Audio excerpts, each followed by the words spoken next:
Es la final del mundo. Juega Argentina contra Francia.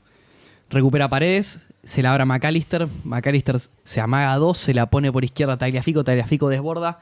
Vos ves cómo se empiezan a juntar muchachos de la celeste y blanca en el área y de la nada sale el pase atrás y el boludo de tu amigo grita gol antes de que salga. Y lo matás. Porque Messi la tira por arriba.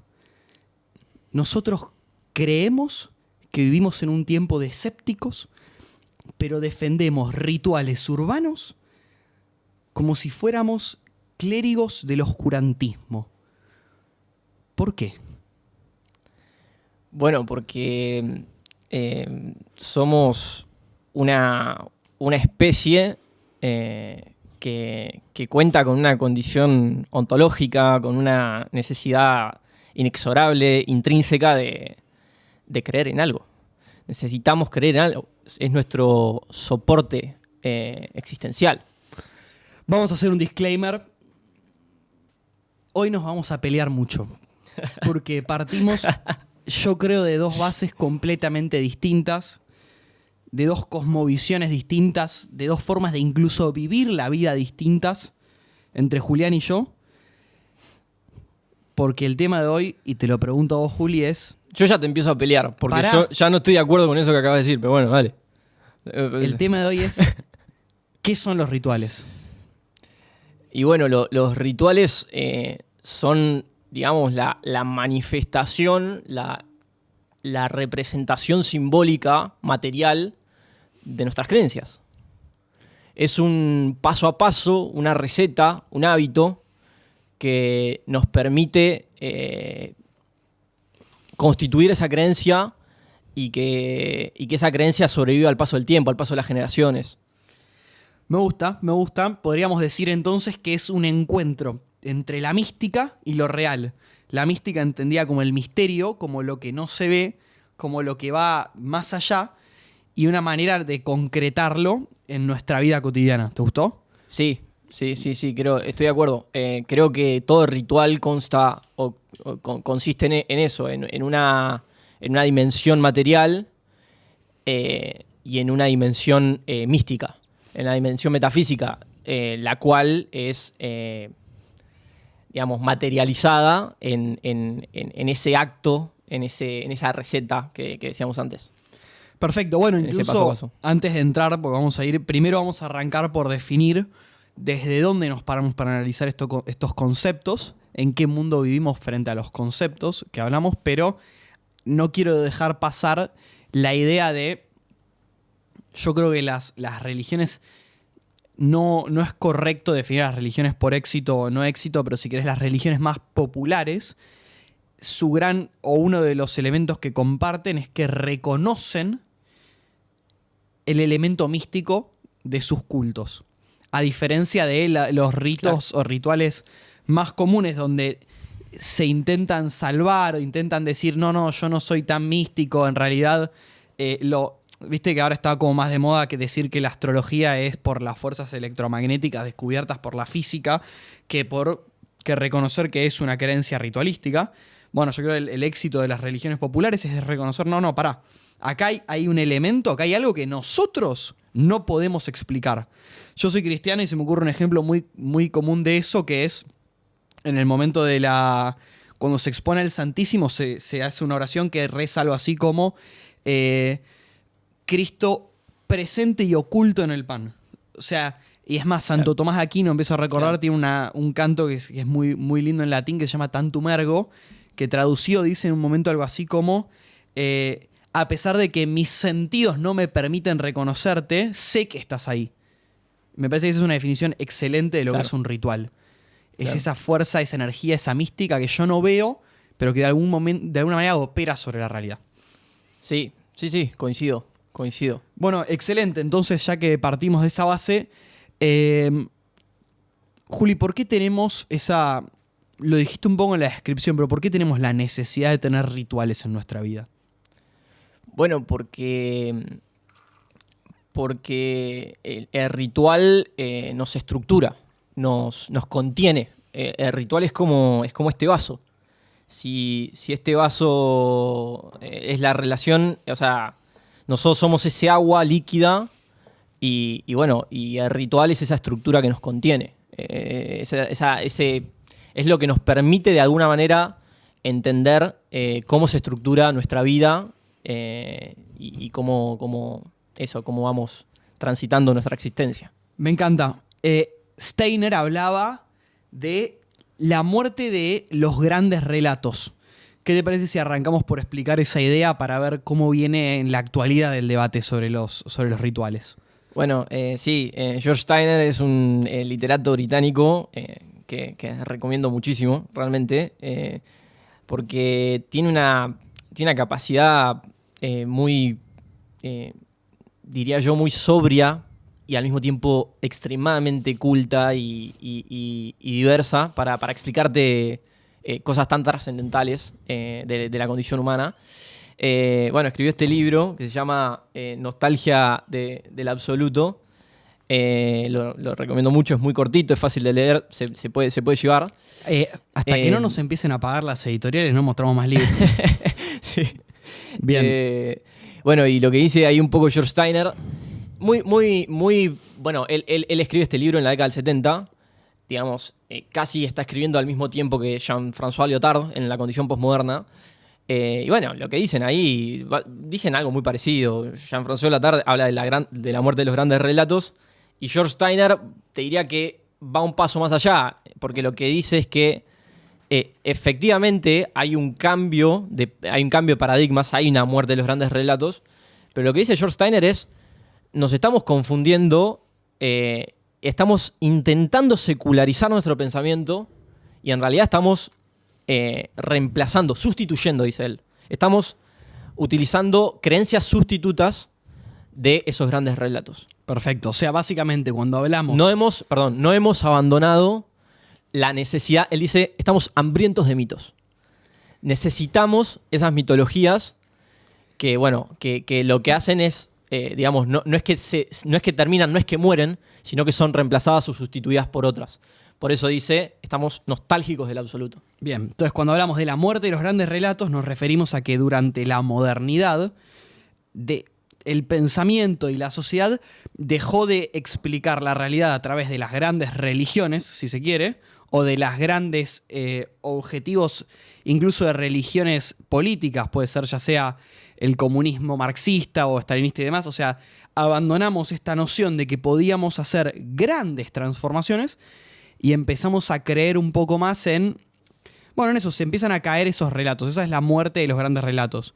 Y lo que nos contesta Steiner frente a la idea de la muerte de los grandes relatos es verdad, cada vez están menos de moda las grandes religiones. Yo no comparto esto. Eso, sí. Pero para terminar de explicar la idea, y empezamos a tener rituales sustitutivos. Claro. Porque en el fondo no podemos vivir sin la percepción de algo que va más allá de nosotros. Claro. O sea, para resumirlo, el ritual es nuestra forma de conectar con la idea de que hay algo más grande que nosotros. Claro. Porque yo creo que si no, nuestra existencia es muy angustiante. Exacto, sí. Sí, es una búsqueda de contención. Es una especie de... Sobre todo porque el ritual tiene algo para mí muy magnífico, que lo hablaremos más al final del capítulo, pero que es el ritual implica siempre esa mancomunión, no hay un ritual de una sola persona. O sí, hay, pero eso ya está más asociado a los ritos, digamos, a los ritos que somos animales de hábitos. Entonces necesitamos el rito de levantarte a la mañana, mirarte al espejo, lavarte los dientes, etc. Pero en realidad el ritual, uno es si es visto, decía Guy Debord. O sea, es estética, es estético el ritual. O sea, tiene esa representación estética de la ética interior. Es una exageración de la creencia. Digamos, vos crees, no sé, que hubo un hombre hace 2000 y pico de años que murió por nosotros. Bueno, hoy lo seguimos reivindicando en grandes iglesias donde va mucha gente, se mancomuna y justamente, lo recibe, toma esa comunión. Es verdad. Bueno, ya está, ya quedó como muy claro que yo soy un católico practicante, entonces no va a ser raro que yo cite en este capítulo particularmente fragmentos de la Biblia, pero Jesús dice que cuando ora en privado en tu cuarto encerrado donde solo Dios te pueda ver. Entonces yo ahí empiezo a disentir un poco con vos, o por lo menos creo que el cristianismo toca una fibra distinta del ritual cuando te está diciendo orá en lo privado, orá en lo oculto. El cristianismo hace mucho hincapié en el servicio en lo oculto. No sirvas para ser visto, serví en lo oculto. Porque en el fondo, si vos crees en Dios, Dios te va a recompensar por tu buena acción, no la sociedad, no la comunidad. Guarda, el cristianismo tiene una noción comunitaria importante, pero lo importante es, si vos... Por eso yo le cago mucho de risa un poco a Yados, al Colorado de levantate a las 5 de la mañana a hacer trading y grabate mientras que haces una rutina de skincare y 455 flexiones, porque eso es lo que va a conseguir. Digo, porque no lo estás haciendo para vos. Porque el verdadero ritual, para mí, es el que te construye en lo oculto. Cuando vos lo haces para ser visto, en gran parte perdés. Para mí eso es una de las grandes enseñanzas del cristianismo. Sí. Yo no estoy tan de acuerdo con... justamente, yo creo que el peor, digamos, el peor semblante que tiene la autoayuda, que es esto que decías antes de estos muchachos de... Cuando vos te levantaste yo ya... Hago un paso atrás, perdón, hago un paso atrás. Me parece que justamente lo que tiene de perverso es el auto. De que yo lo hago solo. Okay, ¿entendés? Me gusta. Que es una construcción absolutamente individualista. O sea, es una receta genérica para soluciones individualistas. Es el auto. Totalmente adecuado con la era en la que vivimos. Obvio. O sea, esa reflexión me parece súper atinada porque es lo que estamos viviendo. El yo, y me ayudo a mí mismo, y yo me salvo, y yo. Y además, yo creo que... creo que hay una cosa... Me gustó mucho lo que vos describís como lo más perverso de la autoayuda, pero a mí me perturba en sobremanera que haya tanta gente que sigue líderes falsos que los putean. Claro. O sea, uno que creería que hemos dejado atrás, y ahora vamos a volver al tema rituales, pero salió y me gusta mencionarlo, uno que creería que hemos dejado atrás los liderazgos tóxicos que nos lastiman, seguimos atrás de liderazgos mesiánicos, ritualísticos, cuasi religiosos. Sí, obvio. El Colorado, el que sigue a... No quiero meterme solo con el Colorado, que pobrecito es un nadie. A Cositorto. Había o sea, buscan esta noción mística de endiosarse. Bueno, ni hablar con los dictadores y demás. El ritual tiene un fin... Si se quiere, lo íbamos a hablar más adelante, pero me gusta traerlo ahora. El ritual tiene un rol político muy fuerte en la sociedad. Absolutamente. Sí, claro. El ritual es lo que de alguna manera, bueno, como nos organiza la vida personal, con esto que mencionábamos hace un rato, de ese animal de hábito que somos, que necesita repetir esos ritos cotidianamente para estructurar su vida, para organizar su vida, para que su vida no sea un caos. Bueno, lo mismo hacemos en nuestra vida en sociedad. Necesitamos ese orden político a través de rituales. Digamos, ¿por qué vamos todos en auto por la misma autopista? Vos no podés, ¿entendés? No. Las ciudades están organizadas de una manera ritualística, en algún punto también. No, seguí tranquilo. ¿Qué ibas a decir? No, seguí tranquilo, estaba pensando otra cosa. Pero bueno, sí, y el ritual, digamos, y está muy presente hoy en día. Hoy más que, diría yo, creíamos la muerte de los grandes relatos con el advenimiento de la modernidad y del pensamiento científico y de la exaltación de la racionalidad. Y bueno, nos estamos viendo, digamos, en sociedades cada vez más polarizadas, que por lo contrario hacen una exaltación de la creencia del yo, una epistemología del yo, ¿no? Uy, qué bueno eso. Una epistemología yoica.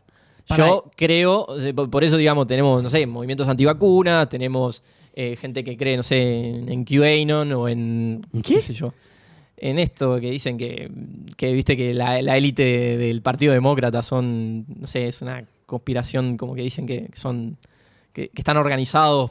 por Soros, sí, hay cada boludo dando vueltas. Bueno, Pero me gusta eso y además Chantal Mouffe habla sobre esto. ¿Te acordás la cita? A mí me gusta mucho cuando la decís vos. Sí, bueno, Chantal Mouffe dice algo que para mí es central para entender. De alguna manera hace una crítica súper aguda a la modernidad. Lo que ella dice es, mirá, somos animales mucho más emocionales que racionales. Entonces yo no puedo escindir mi verdad, mi argumento, mi creencia de mi identidad. Mi creencia es mi identidad. Entonces yo cuando discuto, por eso después, bueno, Chantal Mouffe termina diciendo, termina dando esta mirada agonística a la política. Porque el ágora es disputa. El ágora es conflicto. ¿Por qué? Porque somos dos personas con la misma voluntad, con el mismo deseo por un mismo objeto. Y eso genera naturalmente nuestros antagonismos. Pero más allá de eso, y las creencias acentúan esos antagonismos. Es que, es imposible no discutir como si mi creencia fuera parte de mi identidad. Obvio. Porque obvio. Si no, yo discutiría... Esa es la ilusión de la modernidad. No, y es que, claro, tal cual, es que si no, yo discutiría cosas que me chupan un huevo. Claro. O sea, yo no voy a discutir de la misma manera, evidentemente, mi fe, mira esto, obviamente en mi vida están separadas, pero digo, no voy a discutir de la misma manera mi fe, mi club de fútbol y mi idea política que sobre floricultura. Exacto. Porque evidentemente cuando yo estoy discutiendo los otros elementos, estoy discutiendo mi identidad. Exacto. Yo creo que ahí hay un gran problema para las democracias, que es nos creímos que nosotros podíamos tener democracias donde las soluciones a los problemas fueran consensos racionales y yo no voy a consensuar racionalmente mi identidad. Nunca. Nunca. Ahora, eso no quita que yo tenga que anular al otro. Entonces, ¿cómo construimos sociedades donde vos puedas tener discusiones sobre tu identidad y al mismo tiempo seamos tolerantes? Claro. Bueno, ahí hay algo que ese es el desafío de las democracias. Ni hablar. No es negar. El desafío de las democracias no es negar las identidades. No, bueno, es que Chantal Mouffe dice algo muy inteligente creo que es su último libro, que dice, nosotros vamos a construir sociedades cuando entendamos que el debate democrático con el otro es el debate con una persona que tiene la misma legitimidad de pensar que yo. Claro. Y en algún punto yo creo que todos somos fanáticos de algo. Y es ese lugar de nuestro propio fanatismo que no nos gusta reconocer, porque tenemos ese recuerdo. No nos gusta reconocer que somos siempre fanáticos de algo, porque tenemos esa cosa racional de la modernidad de creer que... Sí, de que si crees en algo sos un boludo. Sí, eso fue una manera mucho más fácil de explicarlo, pero digo, lo desarrollo que es, si crees en algo que no es... Sos un primitivo, sos un anticuado. No, o no podés creer en algo que no podés explicar lógicamente. Además. Digo, claro. Tenemos esa cosa que todavía nos cuesta, y yo tengo un montón de creencias irracionales e ilógicas. Exacto. Y también me burlo de un montón de creencias irracionales e ilógicas, pero eso es porque soy un boludo. Pero en el fondo las respeto y las entiendo. Pero digo, entonces, nosotros no queremos hurgar en nuestro propio fanatismo, pero es un lindo desafío para la gente que está escuchando es, ¿de qué sos verdaderamente fanático? Por ejemplo, hay mucha gente que cuando se enamora se vuelve fanática de su objeto de deseo. Yo, a pesar de que Román maneje Boca como el orto, para mí Román va a ser siempre Román, boludo. No te cagues de risa, te lo digo en serio. No sé qué te reís. O sea, el otro día yo vi una noticia de que Gary Medel se fue de Boca después de que le pusimos 3 palos verdes y jugó 5 partidos y yo no estaba enojado con Riquelme. Claro. Y yo no puedo, veía los videos del Diego moviendo la bandera de Venezuela y lamentablemente no puedo estar enojado nunca con el Diego. No, obvio. Puedo no estar de acuerdo. Obvio. Pero en el fondo, y puedo entender la crítica, pero en el fondo, donde se juega mi fanatismo, es donde vos no me vas a poder hablar nunca. Ahora, la pregunta del millón que te hago yo es, ¿cómo construimos a partir de eso? Pues si somos dos fanáticos que chocan todo el tiempo, vivimos en estructuras yoicas individualistas. Y eso también está mal. ¿Cómo se sale de ese lugar? Bueno, es que en algún punto ha sido como hemos vivido gran parte de nuestra historia, digamos. Y bueno, de alguna manera, ese es el gran desafío de cómo... de la convivencia, de la coexistencia. y de alguna manera nos... Bueno, es que estamos... es muy Deleuze esto, ¿no? Pero vivimos segmentados, naturalmente. Nacemos en una segmentación que es nuestra familia, y a partir de eso nos vamos segmentando en nuestro barrio, en nuestro club, en nuestra ciudad, en nuestro país. Veremos si Elon Musk nos hace distinguirnos, segmentarnos desde lo terrestre con respecto a otras civilizaciones.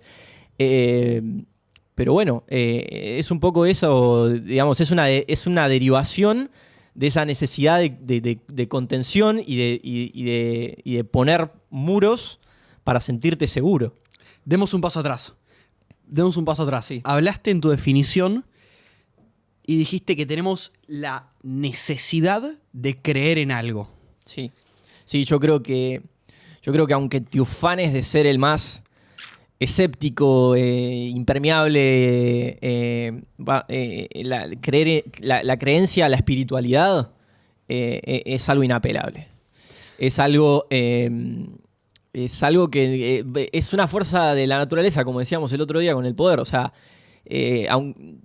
vas a estar luchando siempre contra algo mucho más poderoso que vos.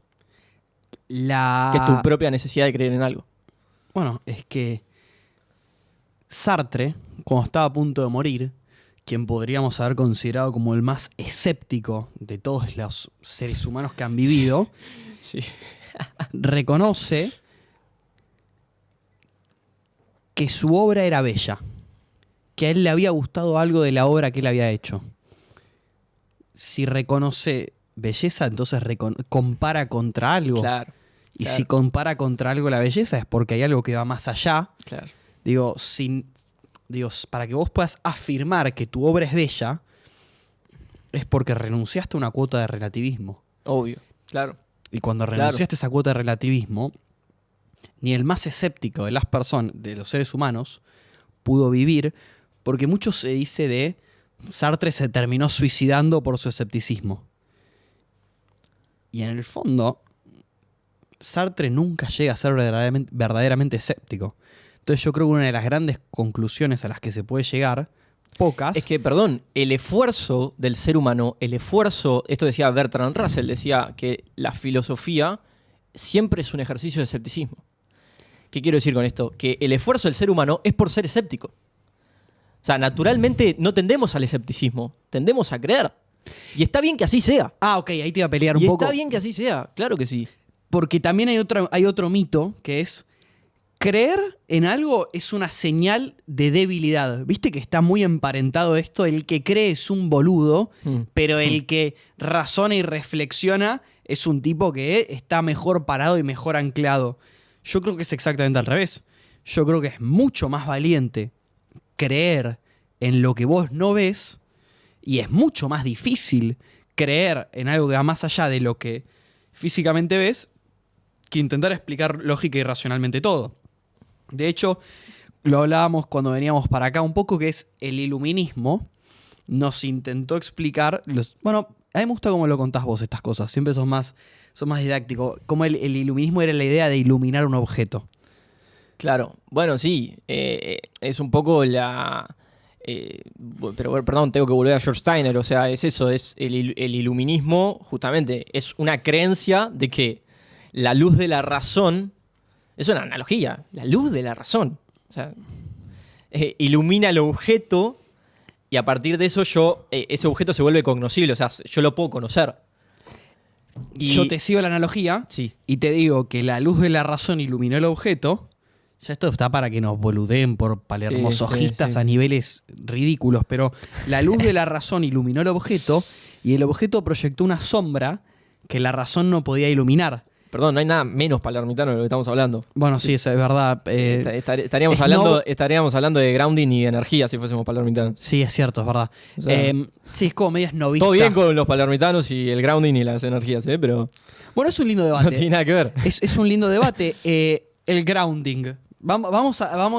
Ay, boludo, es muy loco lo de grounding, porque es como una especie, que lo decía, creo que me lo mencionabas vos hoy. Sí, es esta especie de...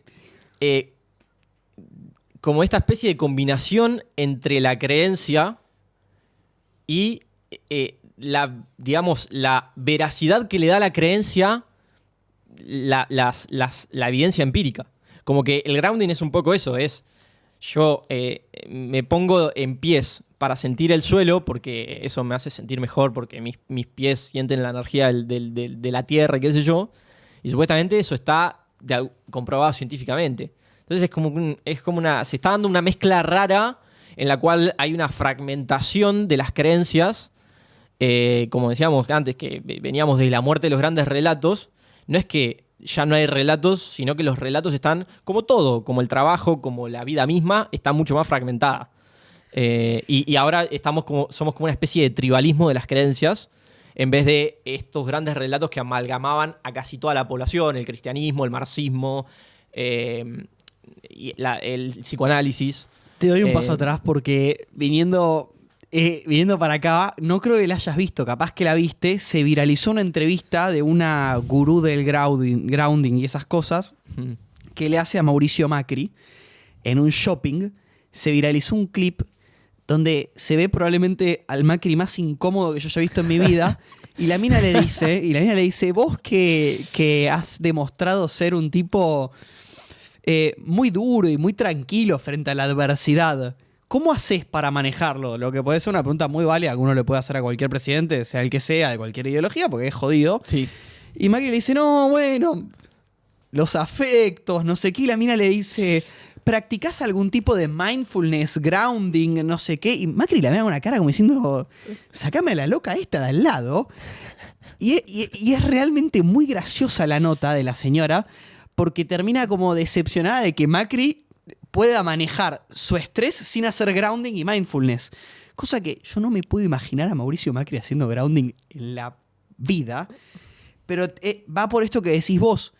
Las tribus intentan defender su creencia a toda costa en todos los ámbitos. Y la mina no puede comprender cómo una persona puede ser presidente sin hacer grounding. En el fondo, claro, lo que es grasa y gracioso de la entrevista esa es: la mina está indignada con que Macri no haga grounding. Claro. No es que esté indignada con el riesgo país, la inflación. No. ¿Cómo hizo Mauricio para manejar un país sin grounding? Entonces, claro, todos explicamos nuestra realidad desde nuestras propias tribus. Y acá hay algo que te vengo a discutir un poco más, que es, yo creo que para las personas religiosas y que además creemos en la militancia de nuestra religión, en nuestro caso el cristianismo le dice evangelización, sí, estamos... Te lo pongo desde una experiencia personal. Cuando yo me convertí al cristianismo hace unos años, yo sentía que vivía en un mundo que atacaba mi creencia. Es una percepción, es obvio que, digo, pues si no vas a ir cualquiera lo critique y van a decir, no, sí, la iglesia, no. Yo sentía que vivía en un mundo que era hostil hacia mi creencia. Yo creo que vivimos una gran oportunidad, porque cuando yo debato con otra persona que tiene su propia creencia, esa persona está igual de obligada que yo a explicarla. Ya nadie puede pasar por esta vida sin tener que explicar y defender su propia creencia. Y es una época de mucha militancia de las creencias. Están todos reclutando en pos de sus sectas. Claro. Le está pasando, está pasando con la secta del grounding, con la del hachazo emocional, con la de andar al gimnasio 47 horas por día, levantate, mira, analizar los mercados financieros, vendo zapatillas, hermano, no importa, sabe cuánto vale la acción de Apple, y hace tu rutina de skin. Le está pasando a todos, que todos están floreciendo porque, y acá sí creo que tenés razón vos, como se han caído los relatos universales, tenemos una gran necesidad y una gran demanda de hacer valer y de existir y de ser contenidos por una explicación. Y esas explicaciones, como son chicas y cortas y acotadas, porque era lo que estaban obligadas a hacer, empiezan a tener que expandirse. Y acá te vengo a contestar algo que vos planteaste, que es ¿por qué el grounding se explica con la ciencia? O yo lo escucho a Stanislao Bajraj, que desconozco, crack, me gusta muchísimo, que te explica el valor de la meditación. Yo medito.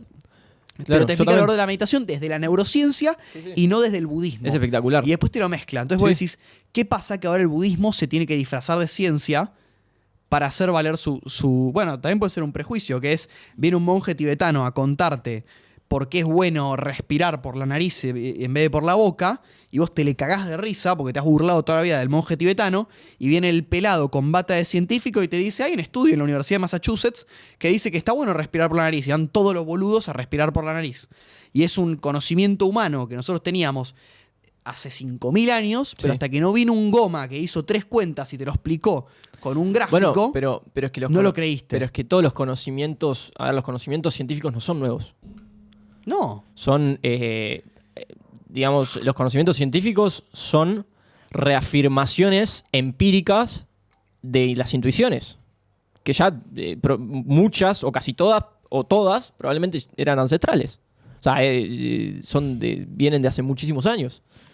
Bueno, son la secularización o el intento por secularizar la creencia. No, y la creencia, la intuición. No, y es la percepción. Y es lo que decís vos, esa sed y esa necesidad por vivir cada vez más vinculados. Digo, y te traigo algo mucho más divertido. Lo que ocurre muchas veces, o en muchas ocasiones, es que la ciencia viene a desmentir las creencias. O sea, a veces las desmiente y a veces las reafirma. Qué sé yo, no sé, los Surma en Sudán del Sur, que se bañan todos los días con la orina de las vacas del ganado que tienen, que después les queda todo el pelo naranja, es increíble ver eso. Bueno, obviamente. Y olerlo ni te cuento, si es increíble verlo, leerlo ni te cuento. Lo vemos dos personas como vos y yo, dos ilustrados racionalistas de la modernidad, y nos espantamos. Habla por vos, Bueno, pero es como, pero lo que quiero decir es como Hamlet. Te estoy molestando, Bueno, igual también el ritual, ¿sabes qué tiene? También nos permite, yo creo, una sensación de control sobre sobre lo que no podemos manejar. Absolutamente. El ritual nos hace sentir poderosos, y el mejor ejemplo de esto es el que yo di al principio. Gritás gol antes de que sea gol y yo te cago a trompadas. Claro. Te cago a trompadas, no tengo ningún tipo de problema. No grites gol antes de que sea gol. ¿Por qué? No hay absolutamente ningún tipo de relación, pero yo sé que siempre que grito gol antes de que sea gol no es gol. Claro. Y que me la demuestre la ciencia. Entonces, esa creencia lo que a mí me permite es la posibilidad de sentir que yo soy verdaderamente protagonista de esa situación, cuando en el fondo no lo soy. Claro. Pero me da la sensación de control. Yo recuerdo una vez que estábamos viendo un partido de la Libertadores en la casa de un amigo, la madre se metió al lavadero, Boca hizo un gol, y a la madre no se le permitió salir del lavadero. No aparezcas. Y mientras más no jugamos en la vida, lo mismo pasa con la gente que le saca las flores. Esto es como más de dibujito animado, pero esto de me quiere, no me quiere, me quiere, no me quiere, me quiere, no me quiere, y le saco pétalos a una flor. Claro, si te da par te quiere y si no, no. Insólito. Y bueno, y es eso, el ritual es eso que vos decís, es la búsqueda por controlar eso que es realmente incontrolable. Ahora, yo sí creo que la energía del... Uy, cómo me van a hacer bullying por esto que voy a decir. Yo creo que nuestra energía sí juega, yo sí creo en la energía de las personas y creo que la energía sí juega un rol en los desenlaces. Yo no sé si puedo decir de una relación directa. Pero sí, para mí, te doy un ejemplo, para mí, Argentina es campeona del mundo porque Argentina había más energía de ese lado. Y no tiene nada que ver con el penal de Montiel. Pero es que lo decías vos al principio, la creencia tiene que ver con lo insondable. Tiene que ver con aquello a lo que no tengo acceso. Y bueno, y la gente que cree, desde mi punto de vista, es gente que tiene desbloqueada una dimensión que otros no. Digamos. Vos me estás diciendo que es gente que accede a un mundo. Sí. Bueno, y también capaz que por eso nos burlamos. Sí, porque seguramente. Yo creo que... Porque siempre te burlás de lo que desconoces. Sí, es muy humano eso. Obvio. O sea, en el fondo nos terminamos burlando de la mina que hace grounding porque probablemente tenga acceso a un mundo que yo no le puedo... Probablemente la chica que hace grounding un día tuvo una experiencia... Por lo general, yo creo en esto. Yo creo que las creencias son casi siempre una concatenación de la experiencia. Es difícil que vos creas en algo si no hay una experiencia y a partir de esa experiencia una interpretación de esa experiencia que te reafirme tu creencia. Estoy de acuerdo. No, yo no. Totalmente de acuerdo. Por eso, vos me podés querer convencer. Por ejemplo, no sé. Vos me decís, che, quiero que te conviertas al cristianismo. Bueno, hasta que yo no. Por eso también es muy interesante lo que se está planteando hoy en día. Estuve recién, aterricé hace muy poco, vengo de un congreso internacional. Discúlpame, vos nunca jamás aterizaste en la realidad, vivís en otro universo paralelo. Lo que dijeron grandes speakers del mundo es que hay que volver a la sabiduría frente a los avances tecnológicos. Y la sabiduría tiene que ver con la experiencia. La sabiduría no tiene que ver con algo que vos lees. No tiene que ver con algo que te contaron. La sabiduría tiene que ver con algo que viste, con algo que incorporaste, con algo que encarnás.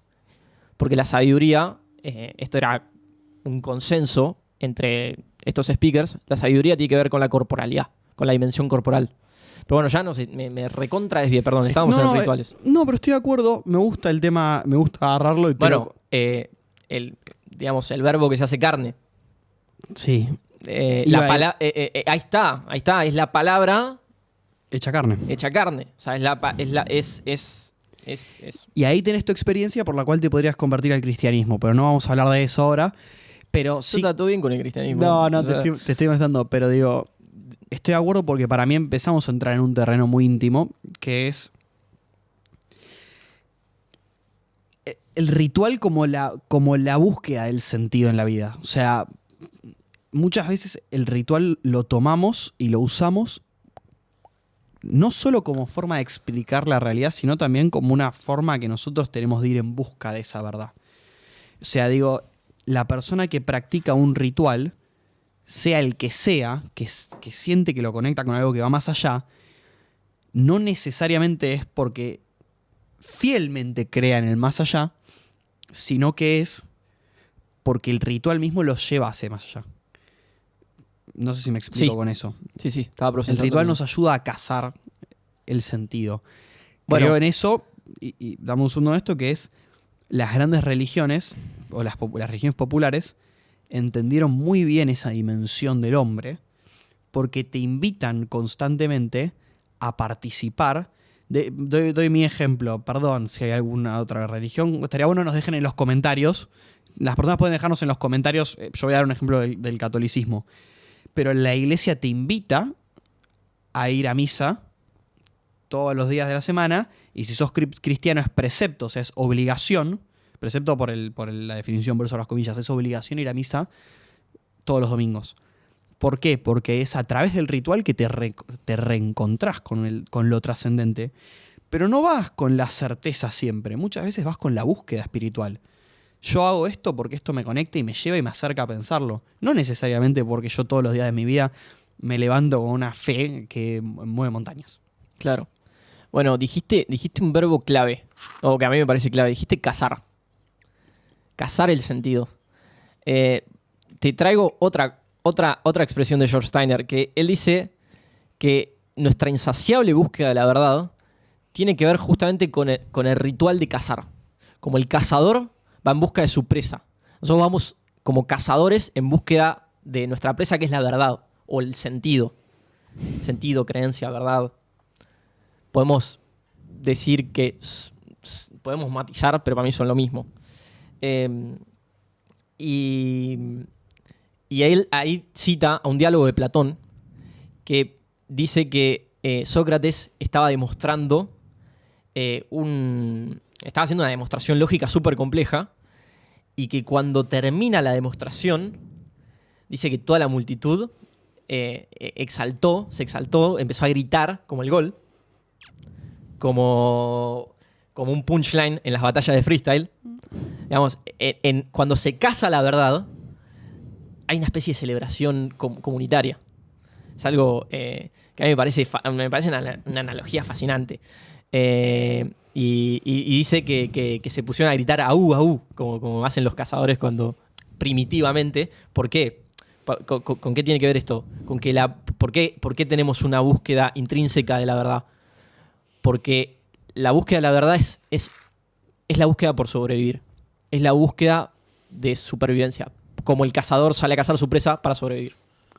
Yo ahí creo que hay una frase que dice, ya lo trajiste y hemos hablado mucho de esto, hay una frase que dice, el fútbol es la cosa más importante dentro de las cosas que no son importantes. Y yo estoy profundamente en desacuerdo con el boludo que dijo eso, el fútbol es absolutamente importante, porque el gol también es una expresión de belleza y pocas cosas dan tanta alegría, aunque sea tan básico como empujar una pelota entre 3 palos. Está esa representación de éxito, está esa representación de haber completado una tarea. Y es tan difícil a veces completar y alcanzar lo que uno quiere en la vida, que el hecho de sentir colectivamente, incluso estando en una cancha, che, yo fui parte de eso. Claro, fui parte del ritual. Fui parte del ritual porque jugar a la pelota sin que nadie lo mire no es lo mismo. No existe. No existe. No. Incluso vos sos espectador cuando jugás al fútbol, ¿entendés? Claro. Sí. No siempre a vos te toca hacer el gol, pero alguien lo hace por vos. Sí. Y vos fuiste parte. Esa representación colectiva del éxito te lleva mucho más allá del mero hecho de son 22 millonarios corriendo atrás de una pelota.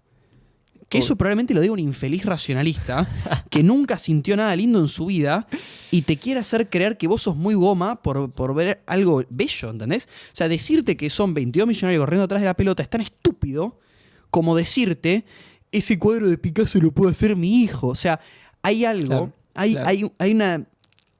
Hay un plano de la realidad entero que te estás perdiendo, amigo. Bueno, es que, mirá, vos decís un imbécil racionalista. ¿Coincido? No dije imbécil, chicos. Bueno, no sé. Dijiste algo así. Coincido, pero habría que preguntarse, ¿qué es lo que hablábamos un poco más al principio? ¿Cuál es el trasfondo de la imbecilidad racionalista? Desde mi punto de vista, un tremendo miedo. Recontra. Un tremendo miedo a exponerte a creer, a exponerte a la vida, a la vida misma.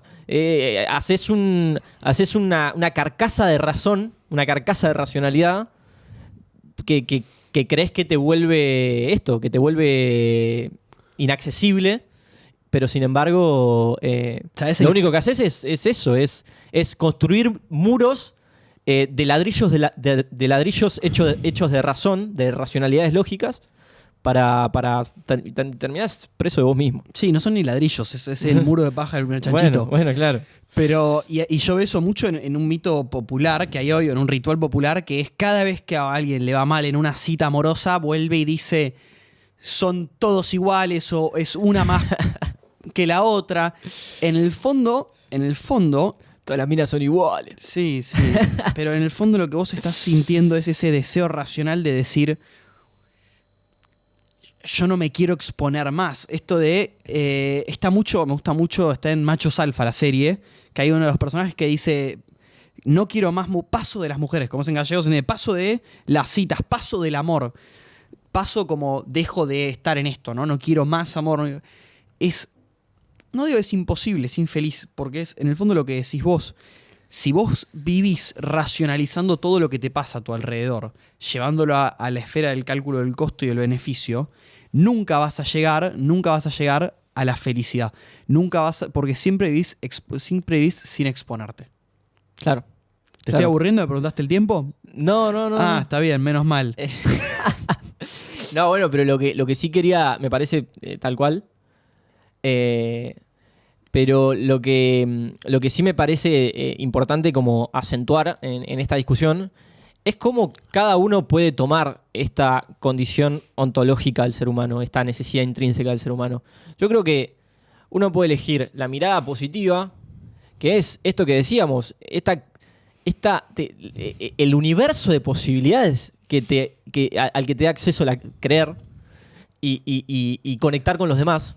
Sobre todo por eso, ¿no? Porque yo creo que las creencias lo más valioso que tienen es que nos permiten conectar con el otro, más allá de la expresión negativa que pueden tener del tribalismo que se genera a veces con las creencias. Pero bueno, yo creo que uno puede tener esa mirada y si no, puede tener la mirada negativa, que es es muy materializada, muy divulgada en esta famosa frase de Marx de que la religión es el opio de los pueblos y qué sé yo. Bueno, es que yo ahí entro. La creencia no es debilidad. el que cree, más allá de lo que puede ver, es probablemente la persona más poderosa de todas, porque Séneca decía que nuestro peor enemigo es nuestra propia imaginación. Y yo te digo que nuestro mejor aliado es nuestra propia imaginación. Mientras más vos imagines que vos podés, más lejos llegás. La creencia limitante, que eso sí es un concepto actual que a mí me gusta mucho, existe de una manera muy fuerte. Si vos tenés una creencia limitante, tus ritos y tus rituales van a ser limitantes. Si vos tenés una creencia expansiva, tus rituales van a ser mucho más abarcativos y más amplios. Hay mucho más poder en creer que en razonar. Claro. Sí. Yo coincido. Tengo una mirada muy positiva acerca de las creencias. Pero más que nada por eso. Porque en mi experiencia, en las cosas que creo, me han sobre todo unido con el resto de las personas. Obviamente también puede pasar cuando uno, digamos, hay locos de fe, ¿no? Digamos, hay gente que termina absolutamente alejada del plano terrenal y eso es algo que pasa, digo, es como si la dialéctica de las creencias que nos propone el mundo, el universo, tiene que ver más con un equilibrio. Sí. Eso estoy de acuerdo. No tenemos que estar ni tan cerca de Dios ni tan lejos, ¿no? Como se plantea a veces. Bueno, yo ahí no comparto, pero porque yo sí creo que toda creencia es un acto de locura. Sí, pero locura entendida como negación de la racionalidad. Yo coincido coincido absolutamente con eso. Igual estoy de acuerdo. Me gusta mucho el ejemplo que vos diste. El equilibrio es el elemento sagrado. El equilibrio entre demasiada terrenalidad te va a volver loco, demasiada fe te va a volver loco. Claro. El equilibrio es lo que te sostiene en eje. Claro. Bueno, entonces, para ir resumiendo, entonces me parece que está bueno pensar un poco en las palabras que fueron saliendo a lo largo de nuestra conversación. ¿Qué te parece? ¿Con qué es lo que más te quedas vos de lo que fue saliendo? Me quedo yo creo que con esto, con que la creencia es una necesidad. Yo apelaría a la necesidad, a un poco a eso. Y yo me creo... Y desde mi punto de vista, al aspecto positivo que tienen las creencias. Bueno, y yo me quedo con... No somos una sociedad tan escéptica como creemos que somos, ni como queremos ser. Estaría bueno que en vez de querer ser tan racionalistas, nos dejemos ser mucho más emocionales y creyentes y mucho más abocados a nuestra propia fe, porque es un camino que nos va a llevar probablemente más cerca a la felicidad que vivir disputando y discutiendo racionalmente todo. Claro. Pero bueno, amigo, me parece que hasta acá llegamos hoy entonces con el capítulo de los rituales. Espectacular, amigo. Excelente, me gusta mucho. Gracias, Felo.